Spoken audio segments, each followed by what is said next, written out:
Right.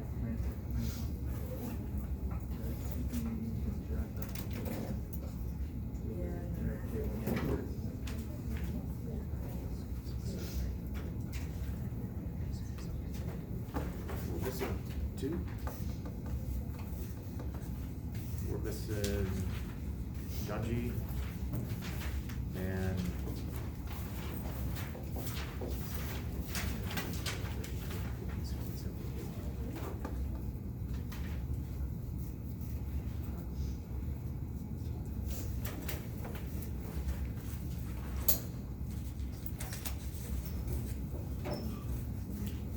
think about your lab partners. Who's missing? Oh, of course.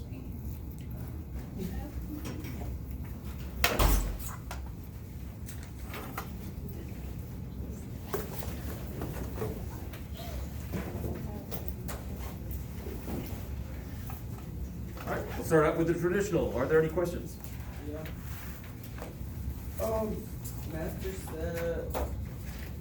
Master set 15 through 18, what does it do? Did I have that on the schedule still? It was on the syllabus, but you never mentioned Because it. you told us that 19 and 21 is due October 3rd. Right, I'm skipping over 15 through 17 for the moment, and we'll see how that plays out. Oh, I might come back to it or might not. sorry, I didn't mean to. I was like really struggling through that one, and I actually had questions about it, but if we're skipping it, we'll skip I it. apologize. It's okay. So 19 through It was clear in 21. my mind what I was doing there, but apparently I forgot to relay that, so sorry about that. So 19 through 21 is due the 3rd. Yes. That's what I was gonna be talking about today, that kind of vibrations. Well, the reading was on the syllabus, but the actual master set wasn't on there. Okay. Yeah. Okay.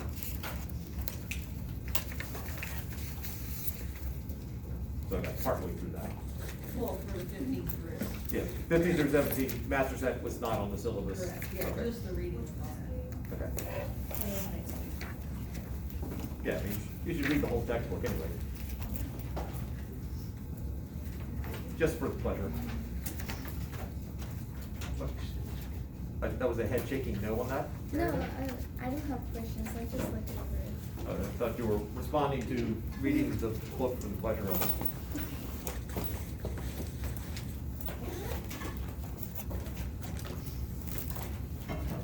Other questions?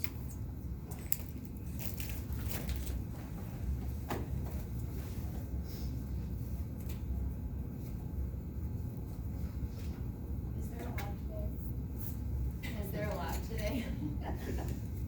We'll see, I suspect not. The trouble is, if we don't do the lab today, we'll do it on Monday, which means it's gonna be due on the 10th, which is the day of the last test. And I'm not fond of that idea, but I also don't wanna rush this. So, we'll find out. So far, other than if we do a lab, we just have the 2 tests coming up and then the master set 19 through 21 due. Yeah, so you've got, Because we have the 1 test on the 3rd and then 1 on the 10th.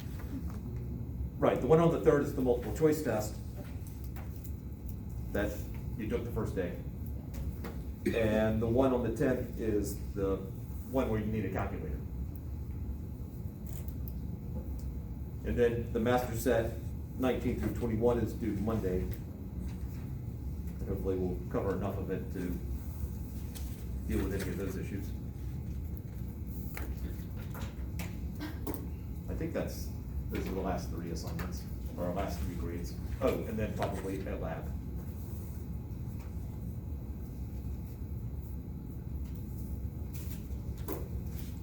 That's right, you did a lab on Monday this week, so I guess there's a lab also due Monday. What chapters are test 2 on again? You don't get the multiple choice test? It primarily is covering chapters 2 through 5. There are some concepts that are being tested in there which show up at other points, For instance, I know there's at least one circular motion problem which shows up in chapter 8. Projectile motion. There's a projectile motion problem in there which shows up officially in chapter 10 in the textbook, although we discussed it back in chapter 3.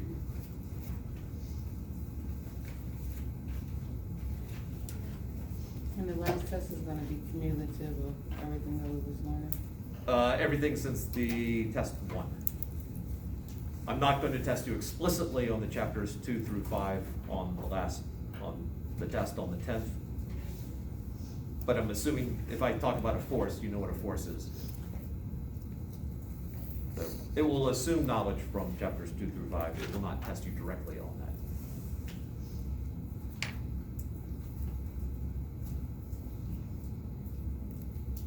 that. Other questions at the moment? Test corrections are just today, right? 2 weeks after you did it, so you took test 1 on a Monday, then I handed it back on that Wednesday, so yes.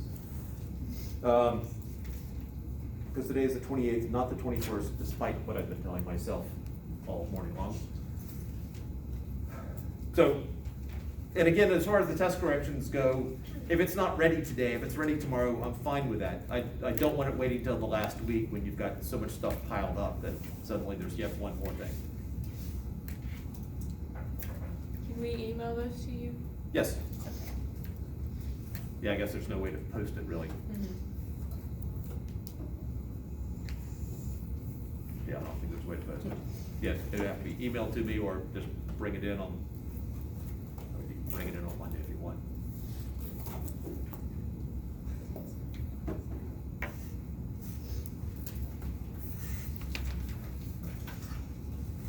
Any other questions?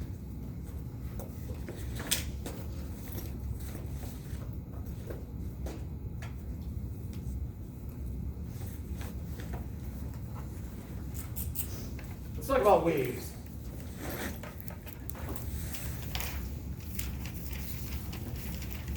There are two major kinds of waves. Transverse wave. Or I should say there's two types of mechanical waves. Let me just throw a mech in here. Mechanical waves, transverse and longitudinal.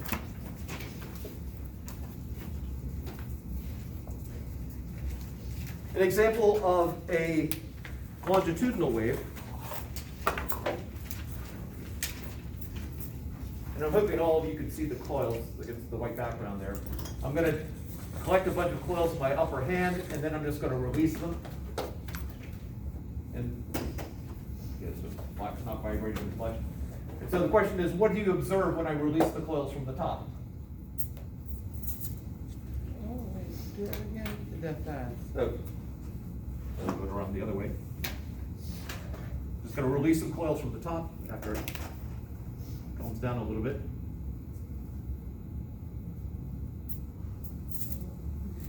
What did you see? Didn't really change. It didn't, okay, and There was a wave that went down. Mhm. See? When you let go. that's what I was hoping you would see. Didn't really change. All right, so basically look at, is there anything that pulses down to the bottom? Yes.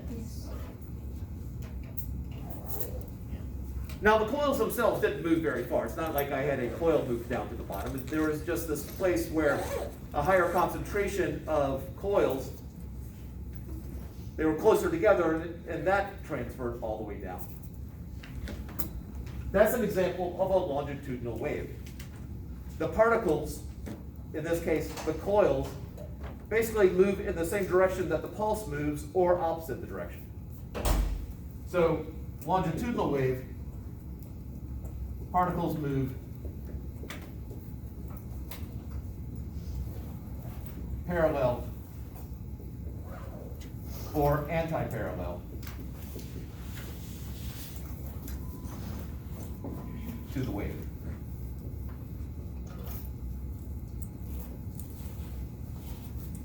And anti-parallel just means the opposite direction.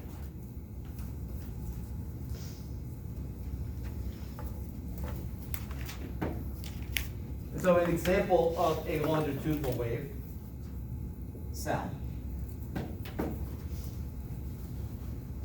Because when speaking, basically,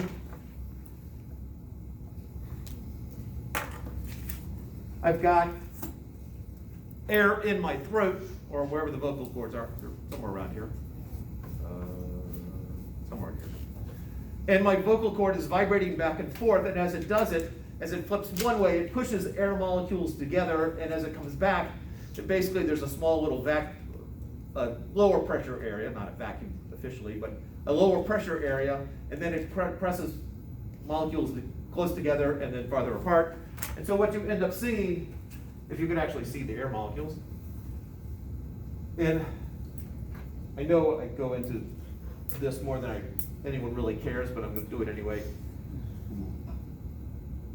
Air molecule, when I say the term air molecule, there's no such thing as a molecule of air per se, like there's a molecule of water vapor or water and so forth. When I say air molecule, I'm referring to a molecule that is in the air. So you get a bunch of molecules that are really close to each other, and then you've got some that are farther apart, and then you get another high concentration here, and then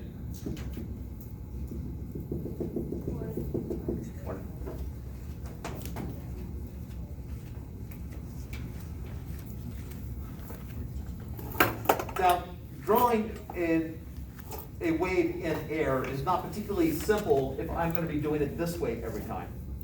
It's a lot of dots. And so we can simplify it a little bit by just imagining I've got a big concentration here, I got a low concentration, I have a large concentration, low concentration, large concentration, and so forth. And this would also match high pressure, low pressure. So this would represent that sound wave.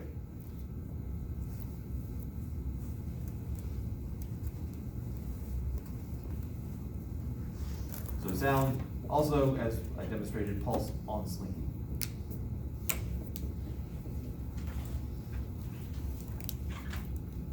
Questions to hear?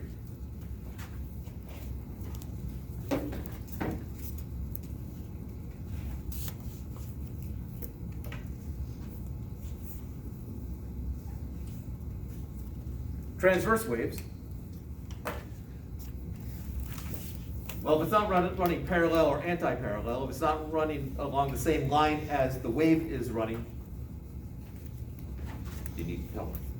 It looks like you're trying to strain to read something. I say pulse. Pulse? What'd they say? Slinky. Pulse on slinky. Oh. So if it's not running along the line of it, pretty much the opposite in a sense is perpendicular to it. So the particles are perpendicular to the wave, and we're going to do that right now. So be prepared to stand up. Don't stand up yet, but be prepared to. We're going to start on this side, and we're going to move over to that direction. This is your exercise for the day. That's sad if that's true, but for some of us, yes, that's it.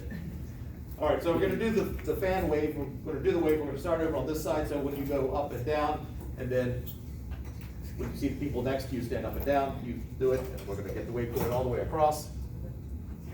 All right, Brianna, why don't you set the tempo? Why don't you start out? So Brianna stands up, the rest of the line stands up.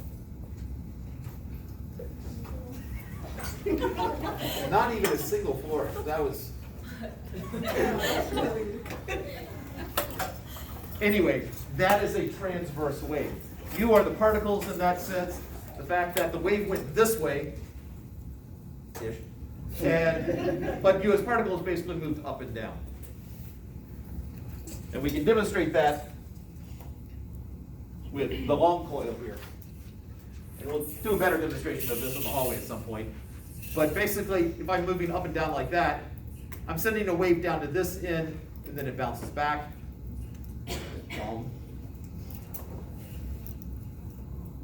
And it's going to be easier to see when we actually pull the whole long coil out. But basically, all I'm doing is moving my hand up and down. It's making the particles move up and down, and then propagates the wave down to the other end. So particles move perpendicular to the wave.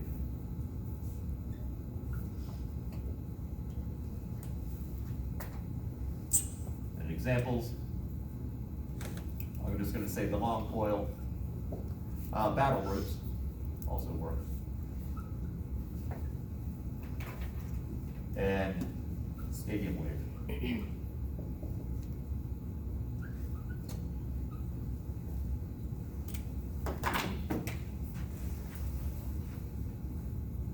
One other type that I feel like I should mention, and we'll branch into the little bit of geology I know.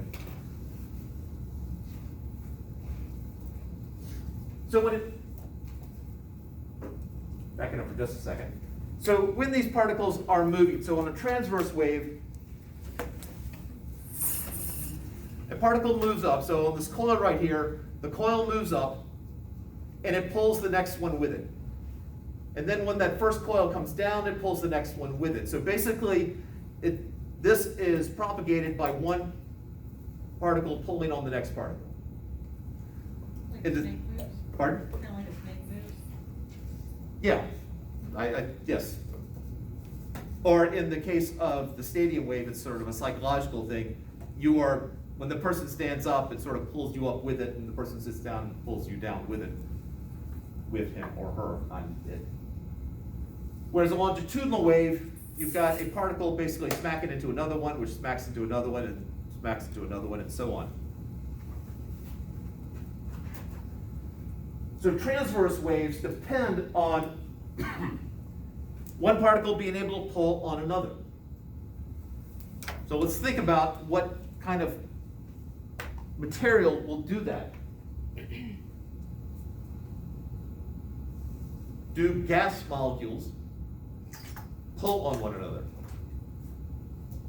If I do this, I basically drag a whole bunch of air molecules off to my left. Did it drag the next ones with it, and the next ones, and the next ones? Did you feel the breeze? And It was so close Mina's enough. probably the best judge to Ms. Goff because they're the closest. Did you feel it? Air molecules, gas molecules really don't pull very well on the next one. They are sort of independent, floating around. That's part of what makes them gases. So transverse waves do not propagate through gas. Liquids, not particularly well. Transverse waves primarily propagate through solids. Because the molecules are so tightly bound, or the atoms are tightly bound, that when one moves, it moves the next one with it. Longitudinal, on the other hand, does it travel through gas? Yes. I would hope so, because I use sound as an example.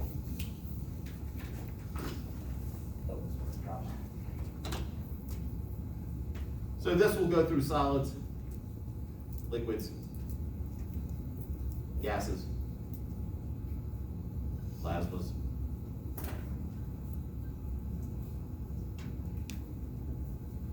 And probably others. There's a slew of different states of matter besides those four.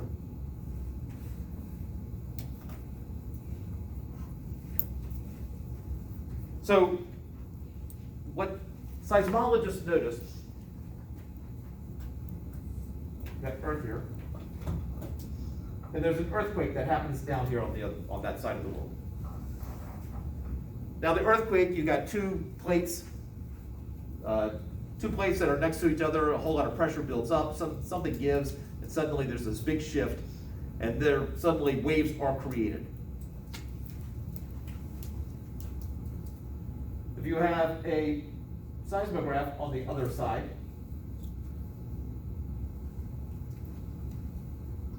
or an old-fashioned looking seismograph, they're more sophisticated now. This goes back to when my wife was working on her master's. Basically, we took a drum, put paper on it, and then we got soot all over it by putting it over a flame that gave a lot of smoke off. And then you have a stylus in there. The barrel turns whenever there's an earthquake. Basically, it shakes and the stylus will move in the soot. And So that's how she was looking at earth tremors. In that case, not really earthquakes, but this is when they were doing the construction up at Bad Creek. I don't know if any of you are familiar with it. Up in the Bad Creek section, up in near where North Carolina and South Carolina meet on the western side. They were doing a lot of blasting, so you were able to, every time they blasted, they were sending shock waves through. So anyway, what they noticed was that the longitudinal waves got here first, and the transverse waves got there second. Throw in a bunch of fancy math, and they come to the conclusion that based upon how long it takes to get there and how long those types of waves travel, that the core of the Earth is not solid.